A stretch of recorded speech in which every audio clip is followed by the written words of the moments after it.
सुधीर मराठी लिखित Indian crow या ई-साहित्य प्रतिष्ठानतर्फे प्रकाशित बालगोष्टींचे अभिवाचन करत आहे. इंडियन क्रो, त्याची अधाशासारखी नजर आणि चंचलतेने फिरणारी मान, अशा केविलवाणी अवस्थेनेच याचे वर्णन करता येईल. नेहमीच हा अस्थिर असतो. एकदमच वर्णन करायला एका रंगाचा आधार. हा आपला काळा पण आपला मित्र कळूटा, जादूगार पण खरा पक्षी भारतीय वाटणारा, शहरात गावात कुठेही दिसणारा. जागतिक पातळीवर ह्याला संबोधतात इंडियन क्रो. चला तर मित्रांनो, आता आपण काळाचे गीत ऐकूया. एक होतो मी, एक आहे मी, कोणालाही नाही कळणार आहे कसा मी. एका रंगाचा काळोख्यात न कळणारा, खिडकीतून हाक मारणारा, फूल देताच पळणारा, लगबगीने बघणारा, फूल देताच पळणारा, लगबगीने बघणारा. हा, पण ही तर माझी बाहेरील ओळख. पण माझ्या इतका कोणालाही इतिहास माहिती नसणारच आणि पुराण जाणणारा मीच तो इंडियन क्रो.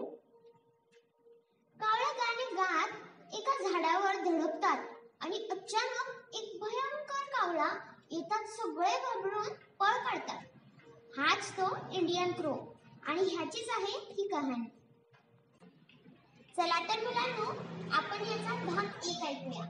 2 लहान पिल्ले लपून इंडियन क्रोकडे बघतात. बाळू म्हणतो, हा दिसायला आपलाच वाटतोय. काळू म्हणतो, अरे वाटतोय पण बघ बिचारा थकलाय. बाळू म्हणतो, बाहेरून आलेला दिसतोय.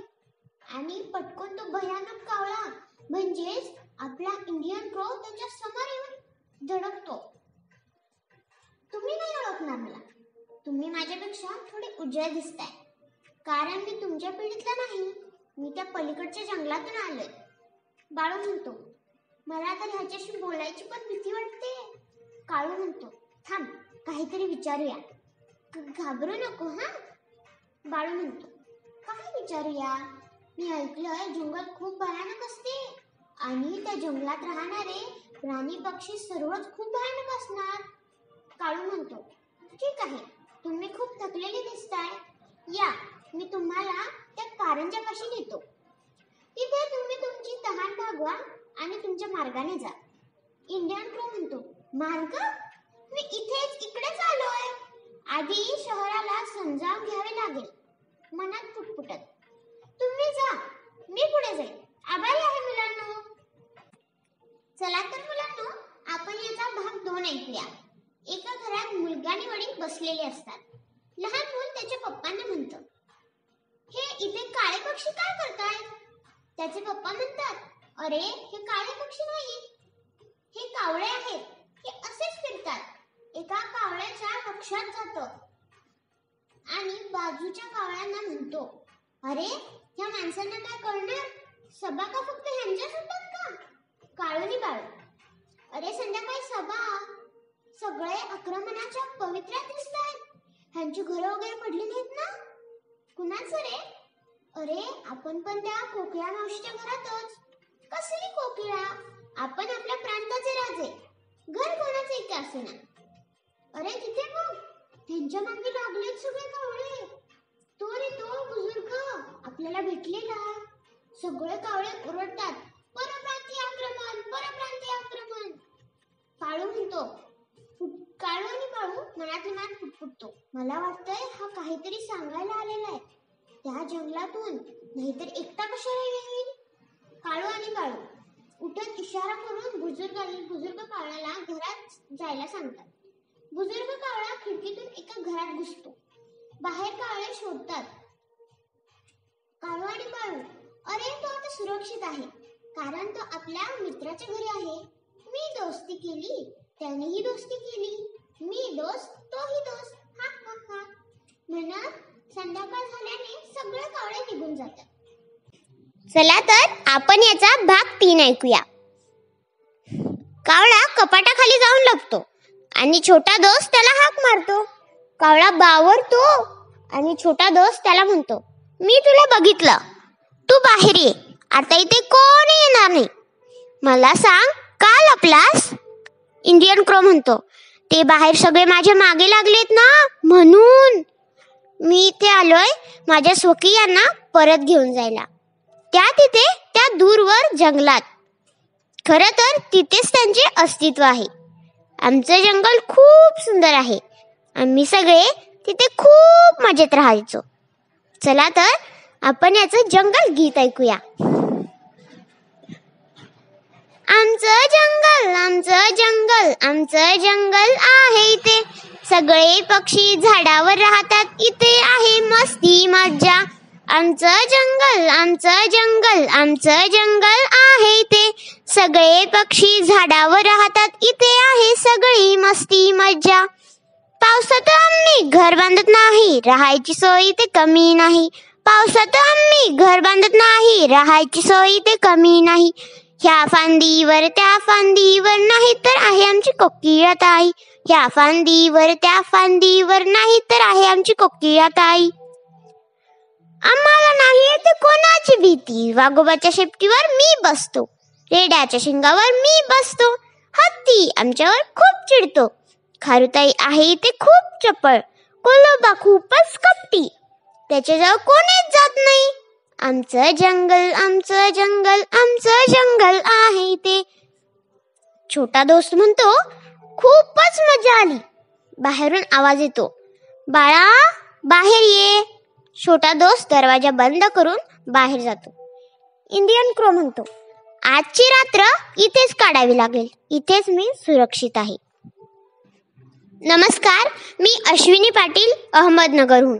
लेखक श्री सुधीर मराठे लिखित इंडियन क्रो या ई-साहित्य प्रतिष्ठानतर्फे प्रकाशित बालगोष्टींचे अभिवाचन करत आहे. चला तर आपण याचा भाग 4 ऐकूया. सकाळ झाली. चिमण्यांच्या चिवचिवाटाने आसमंत दुमदुमून गेला होता. मध्येच काव कावचा आवाजही येत होता. अचानक कावळ्यांचे गीत कानावर आले आणि इंडियन क्रो जागा झाला. एक आहे मी, हे आम्ही दोघे आहोत, आम्ही सगळे एक. पण कोणालाही नाही कळणार मी कोण. आम्ही कावळे पाठवले त्या देवाने आज, तुम्हा सगळ्यांना सकाळी जागवायला.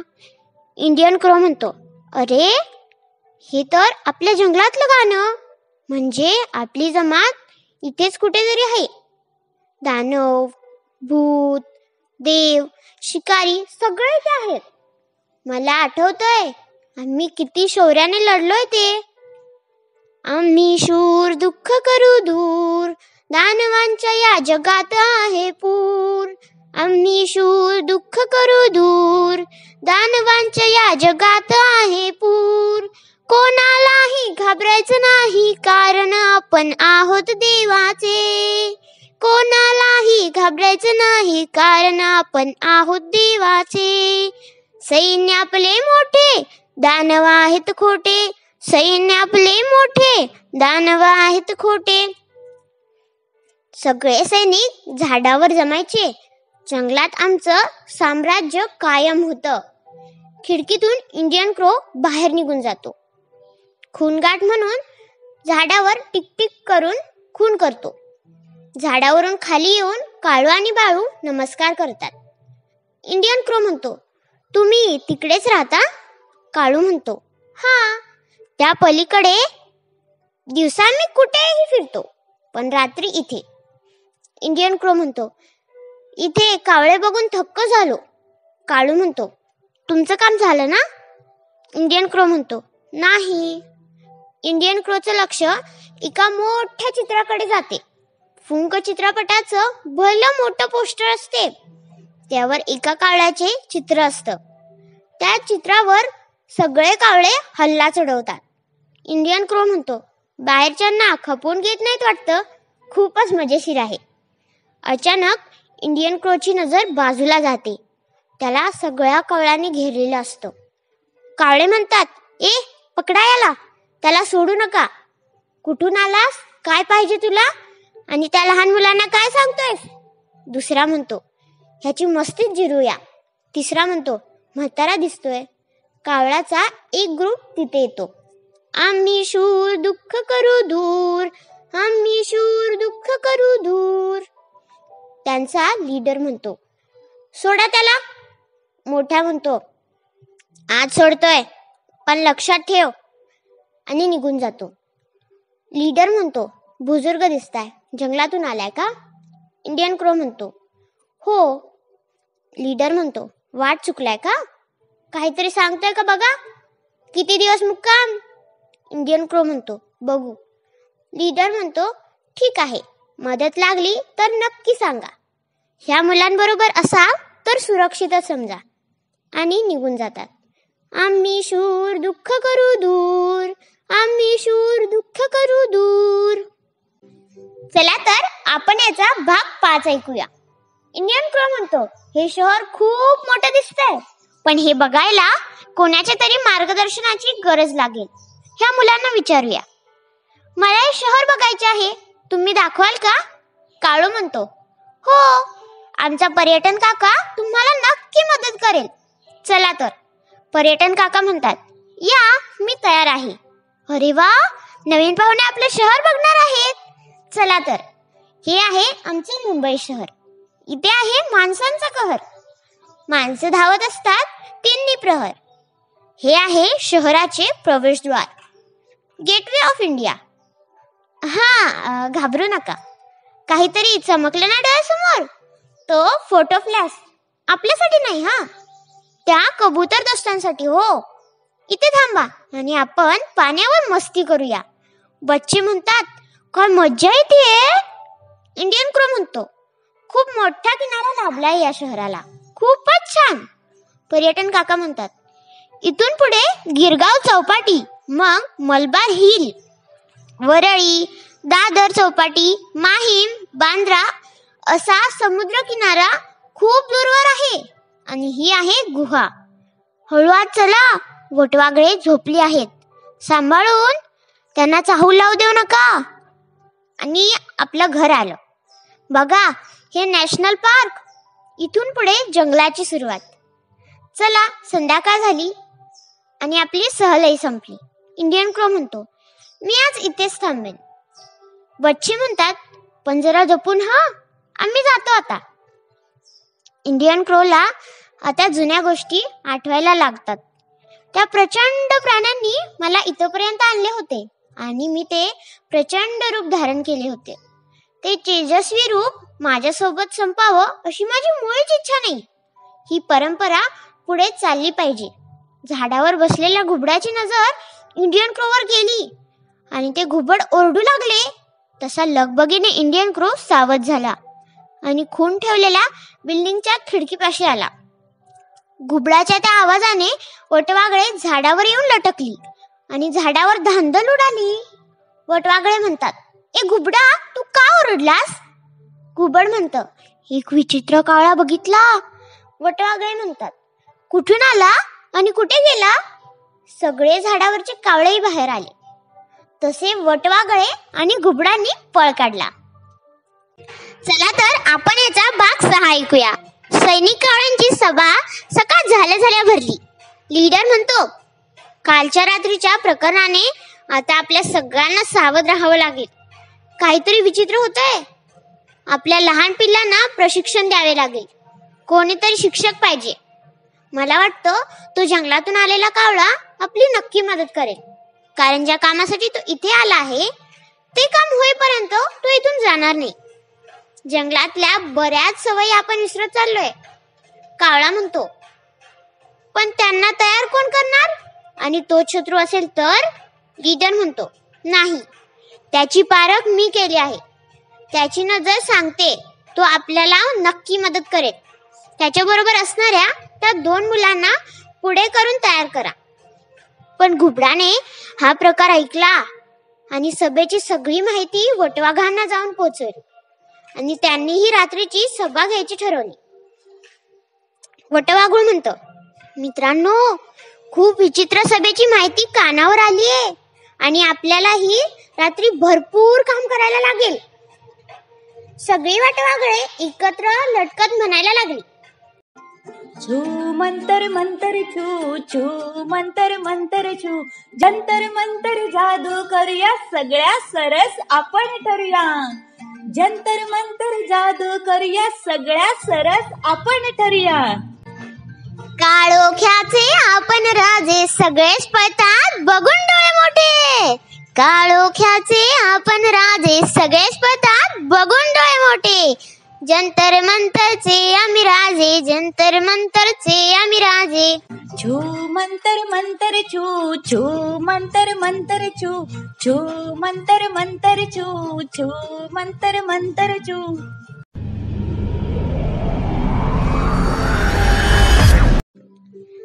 नमस्कार, मी अश्विनी पाटील, अहमदनगरहून.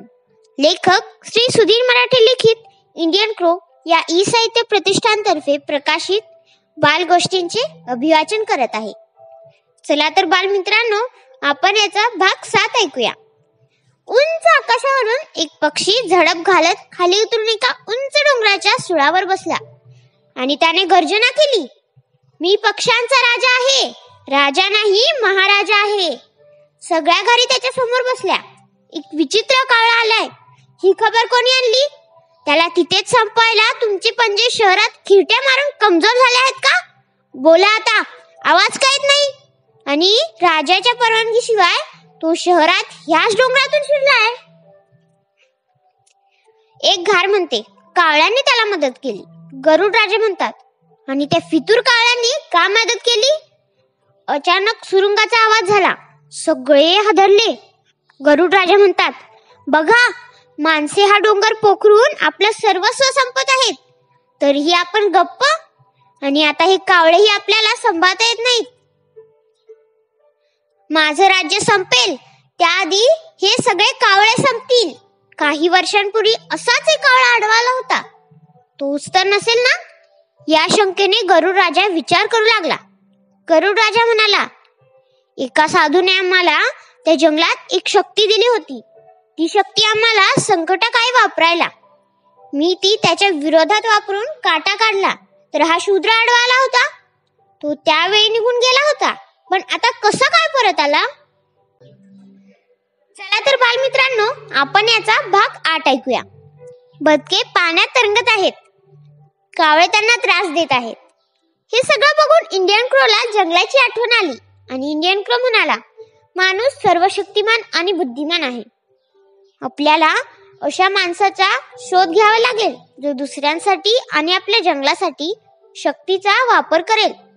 कारण मनुष्य नसल्यामुळे आपण ही शक्ती पुरेपूर वापरत नाही.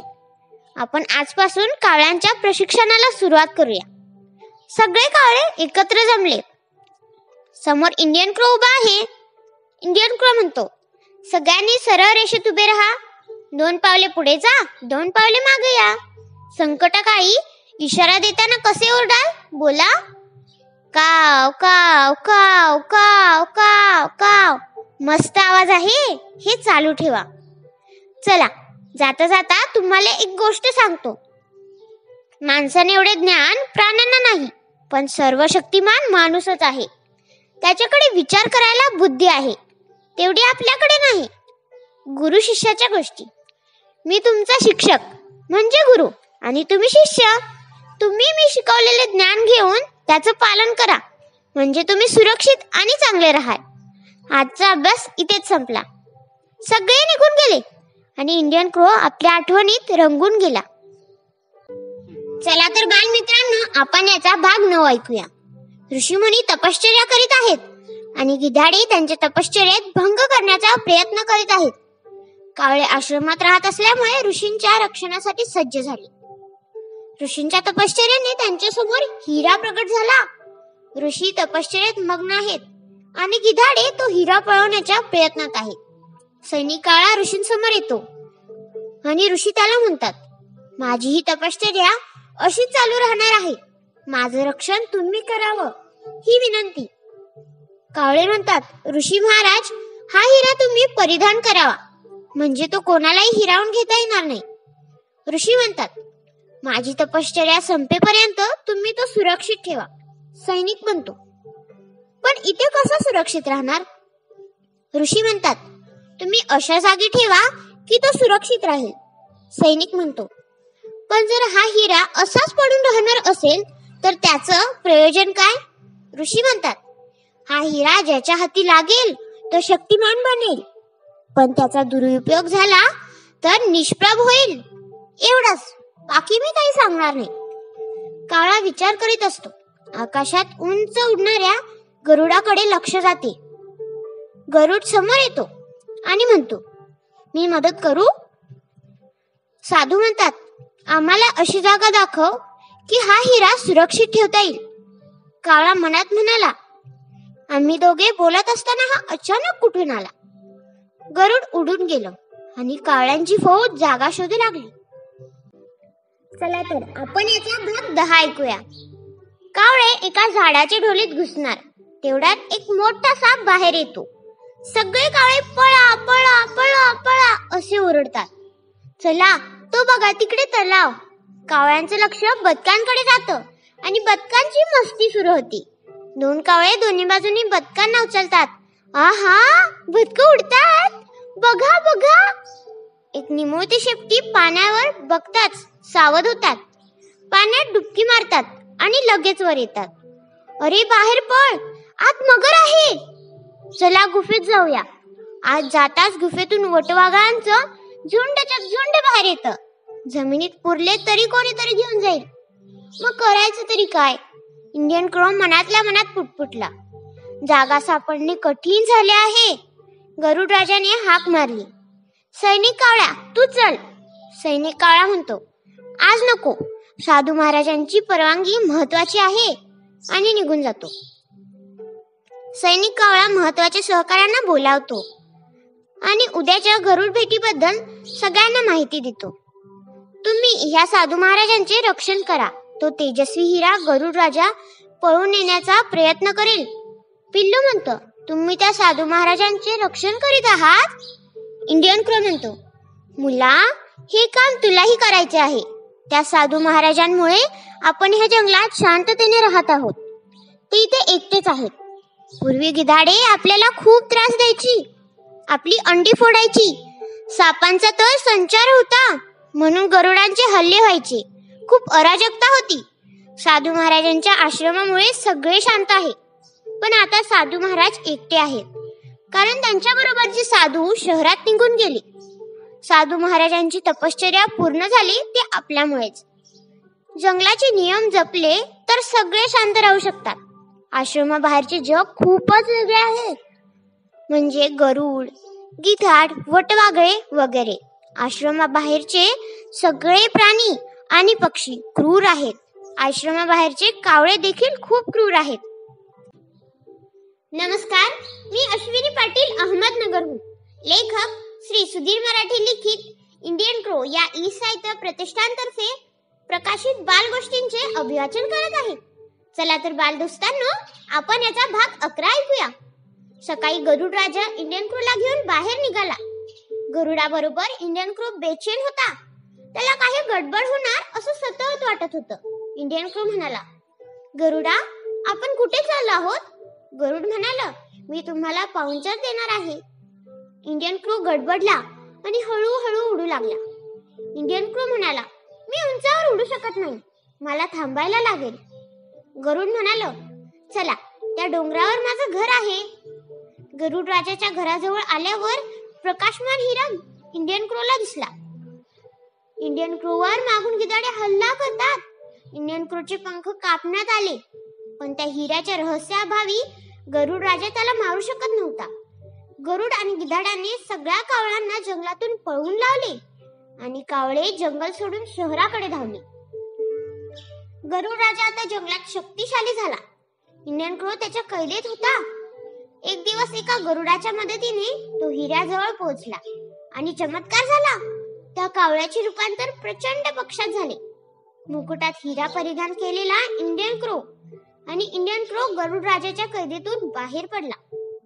इंडियन क्रोने स्वतःचे प्रचंड रूप त्या तलावाच्या पाण्यात बघितले आणि स्वतःचे जुने रूप आठवून पुन्हा कावळ्याच्या रूपात आला. इंडियन क्रो पुन्हा आपल्या जंगलात आला. तिथे असणाऱ्या प्राण्यांजवळ विचारपूस केल्यावर त्याला कळलं की कावळे खूप वर्षांपूर्वी जंगल सोडून गेले. इंडियन क्रो आल्याची चाहूल तिथे असणाऱ्या घारींना लागली. तसं इंडियन क्रो आपले रूप बदलत मुंगी, उंदीर ससा आणि प्रचंड गिधाड झाला आणि आकाशात उडाला. इंडियन क्रो पळून गेल्याची खबर गरुड राजाला लागली आणि तो अस्वस्थ झाला. इंडियन क्रोने आपल्या ताकदीचा वापर करण्यासाठी गरुडावर चाल करायचं ठरवलं आणि तो प्रचंड रूपात गरुडावर चालून गेला. त्याने गरुडाचे पंख कापले. गरुड घायाळ होऊन गेलं, जमिनीवर कोसळलं आणि मेल्याचं खोटं नाटक करून पडून राहिला. गरुडाच्या सोबत्याने इंडियन क्रोची माफी मागितली. गरुड संपलाय असं समजून इंडियन क्रो शहराकडे निघाला. शेवटी इंडियन क्रो त्या जुन्या आठवणीतून बाहेर आला. चला तर आपण याचा भाग 12 ऐकूया. आज इंडियन क्रोने बागेतील पिंजऱ्यातल्या प्राण्यांची चौकशी केली. त्याच्याबरोबर काळ्यांची पिल्ले त्याची मज्जा घेत होती. वाघोबाजवळ जाऊन पिल्ले खेळली. वाघोबाने मोठी डरकाई फोडली. तशी भराभर उडून एका रांगेने पिंजऱ्यावर जाऊन बसली. सिंहाच्या पाठीवर बसली तसे त्याने लगेच शेपटीने सगळ्यांना उडवून लावलं. इंडियन क्रोने प्राण्यांना प्रश्न केला. इंडियन क्रो म्हणाला, तुम्ही खूप मजेत दिसताय बुवा. सकाळी पुढ्यात मांस, फळे, अन्न वाढले जाते. येणारे माणसे तर केळी खायला घालतात. वाघोबा, तुम्ही तर जंगलाचे राजे आहात, तर मग पिंजऱ्यातून उडी मारून जा ना. वाघोबाने डरकाई फोडली आणि म्हणाला, पिंजऱ्यात राहून आळस आलाय. जंगलात स्वतःची शिकार स्वतः करायची. तुम्ही मला काही मदत कराल का? इंडियन क्रोला त्या लहान मुलाची आठवण आली. त्याचे वडील त्याच बागेत कामाला आहेत. इंडियन क्रो तिथून त्या मुलाच्या घरी निघाला. त्याने त्या मुलाला त्याची कल्पना सांगितली आणि मुलाने तो निरोप त्याच्या वडिलांना सांगितला. चला तर आपण याचा भाग 13 ऐकूया. डोंगर पोखरण्यासाठी माणसे सुरुंगावर सुरुंग लावत होते. गरुडे त्या आवाजाने बेजार झाली होती. हे कधीतरी संपणार आहे का म्हणून चिडत होती. दिवसभर त्या आवाजाने पक्षी शहरात फिरून कावळ्या आणि इतर पक्ष्यांना त्रास देत होती. कचऱ्याच्या ढिगाऱ्यांवर घारी अन्न शोधत होत्या. एक दिवस इंडियन क्रो बागेत पुन्हा परत आला. बागेतल्या प्राण्यांना आज मुक्त सोडण्यात येणार होते. बागेत अशा प्रकारची योजना करण्यात आली होती की प्राणी मुक्त फिरतील आणि माणसांना पिंजऱ्यातून त्यांचे दर्शन मिळणार होते. डोंगरातले सुरंगही वन खात्याने बंद केले होते. आता गरुडांना निवांतपणा मिळणार होता. इंडियन क्रोने मुलाला सांगितलेली युक्ती त्याच्या वडिलांनी वन अधिकारी असल्याने वापरली होती. प्राणी खूपच खुश होते. त्यांनी इंडियन क्रोचे मनापासून आभार मानले.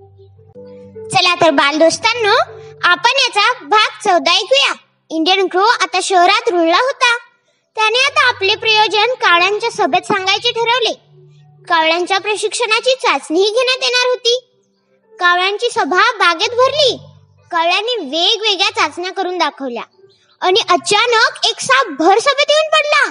गरुडाने तो वरून टाकला आणि सभेत येऊन मध्येच गरजला आणि म्हणाला, कावळ्यांनो, हा माझा शत्रू, मला द्या. लीडरही गरजला, नाही, तो आमचा पाहुणा आहे.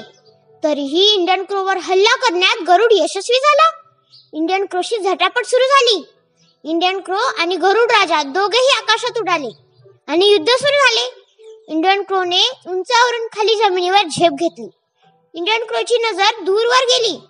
एक प्रचंड पक्षी गरुडावर हल्ला करताना दिसला. कावळे कुठे दिसेनासे झाले होते. गरुड राजाही गडबडला. त्या प्रचंड पक्षाने गरुडावर हल्ला केला होता. गरुड राजा पुन्हा एकदा खाली कोसळला, पण ह्यावेळी तो जमिनीवर आदळला, पण तो उडू शकत नव्हता. त्याचा अंत झाला होता. हे सगळे इंडियन क्रो बघत होता. कावळ्यांनी प्रचंड पक्षाचं रूप धारण केलं होतं. इंडियन क्रोला एक वेळ असं वाटलं की ते आपलंच आगळं वेगळं रूप आहे. सगळे कावळे त्या मृत गरुडाच्या भोवताली उभे राहिले. इंडियन क्रोने कावळ्यांचे अभिनंदन केले. त्याला कळले की कावळ्यांना त्यांच्या एकीचे बळ अजूनही माहिती आहे. ते विसरले नाहीत. लीडरने त्यांना ओळखले होते, पण आता काही उपयोग नव्हता, कारण इंडियन क्रोचे कुटुंब त्या गिधाडांच्या हल्ल्यात जंगलातच शहीद झाले होते. लीडरने जुन्या आठवणी ताज्या केल्या. इंडियन क्रोने कावळ्यांचा निरोप घ्यायची ठरवली. इथे आता माझं काही काम नाही, पण तुम्हाला बघून फारच आनंद झाला. सगळे बदलले आहे. हे शहरच आता कावळ्यांचे घर आहे. तुम्ही या शहराचे झाले आहात. इंडियन क्रूने प्रचंड रूप धारण केली आणि तो उंच आकाशात उडाला. जाता जाता त्याचे लक्ष त्या लहान छोट्या दोस्तांकडे गेले आणि त्याने तो हिरा त्यांच्या स्वाधीन केला आणि निरोप घेतला. त्याचं काम झालं होतं. त्याने तो हिरा माणसांच्या स्वाधीन केला होता. काय मग बालदोस्तांनो, शहरात व गावात कुठेही दिसणारा हा आपला इंडियन क्रू आवडला का तुम्हाला? आपल्याला माझे अभिवाचन आवडले असल्यास मला 9699425344 परत एकदा सांगते 9699425344 या क्रमांकावर आपली प्रतिक्रिया नक्की कळवा. चला तर बालदोस्तांनो, आता आपली रजा घेते. धन्यवाद.